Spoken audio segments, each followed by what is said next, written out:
کچین تیما خابور یا باجار قامشلوی روشاوای کردستان نه. لحاف دجوینج بوکو خوشبو قهرمانی که نو آماده بکن. قهرمانی خانمین سوریا ده فوتبال ده.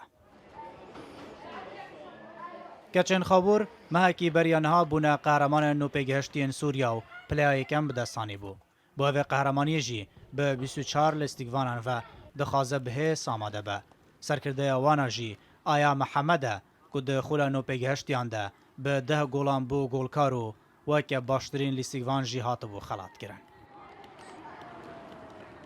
ایرو هاتن ویدیو دربم 24 کچکن درت کبنه تدریباتا بريامه که ما بطولان عشي آتاستان از افضل لاعبه در کتم هداف شي 10 گولم جي هبون وان شاء الله حاضريه خود كنج ببطولة سيداتا وان شاء الله ما بستينن.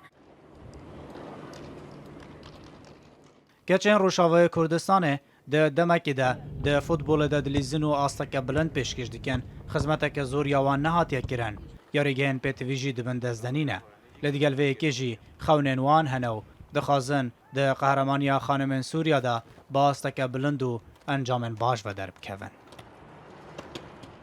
والحمد لله براسي يعني تشكيل قلقي خوش براسي وسركفتنا هناك يعني رغم يعني براسي دعمات كيم تجهيزات كيم ملاعب كيم من يعني هناك يقولوا ظروفي ري زحمة عم تيجي شويجي راح كتشكها بسركات النيوي شاميدا يعني وامكانياتي بجوك تشكيل قلقي خوش بود بيجم باجاري قامش روجاوارج حمي كسيكو خبا كتشكا بيني يعني اما بطوله وگرانجی ام نهاکی حاضری خود کم راتیف دم مهاکی اشبو خد بطوله ما سیداتها هيا دوري السوري صالة دوايا صالة بيشي عامودي اول بطوله ستاند دوري السوري يصال صالة دوايا تيدا مشارك تنح فريق هنا صالة بيشي حف فريق بني صال نحن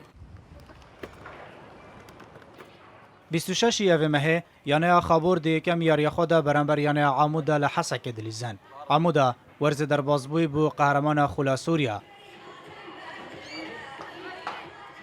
اف قهرمانی به بشداریا نه یانه امبره وچه که ورزی در بازبوی حف یانتی دا بشدار بون یانه روشاوه کردستان جی به کچن خورتین کرد دخوازن دستین خواه بکنه ناف هفو جاردن ببن قهرمان